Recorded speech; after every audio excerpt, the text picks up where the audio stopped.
आपल्या लोकांची आपली वाहिनी एबीडी न्यूज मराठी। त्यांच्या पायाखालची वाळू आधीच सरकलेली आहे, त्यांनी त्यांच्या पायाखालची वाळू मजबूत ठेवावी तरच टिकतील, अशा शब्दात मुरबाड विधानसभेचे भाजप आमदार आणि उमेदवार किसन कथोरे यांनी राष्ट्रवादी शरद पवार गटाचे उमेदवार सुभाष पवार यांच्या टीकेला प्रत्युत्तर दिलं आहे।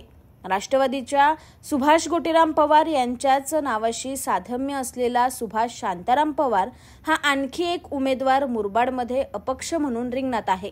यावरूनच सुभाष पवार यांनी कथोरेंना लक्ष करत प्रतिस्पर्ध्यांच्या पायाखालची वाळू सरकल्यानं जाणीवपूर्वक कारस्थान केली जात असल्याची टीका किसन कथोरे यांच्यावर नाव न घेता केली होती।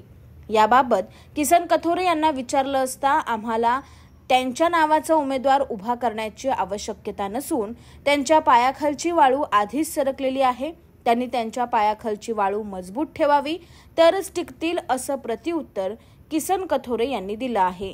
त्यांच्या नावाचा उमेदवार आम्हाला उभा करण्याची आवश्यकताच नाही, त्यांच्या पायाखालची वाळू अगोदरच सरकलेली आहे, त्यामुळे तिथं काही प्रश्नच येत नाही। त्यांनी त्यांची स्वतःचीच फक्त पायाखालची वाळू आहे ती मजबूत ठेवावी तरच टिकतील। आपल्या लोकांची आपली वाहिनी एबीडी न्यूज मराठी। आपल्या एबीडी न्यूज मराठी या यूट्यूब चॅनलला सबस्क्राइब करा, तसेच तुमच्या आजूबाजूच्या परिसरात घडणाऱ्या घटना आमच्यापर्यंत पोहोचवण्यासाठी व जाहिरातीसाठी एबीडी न्यूज मराठीला संपर्क साधा।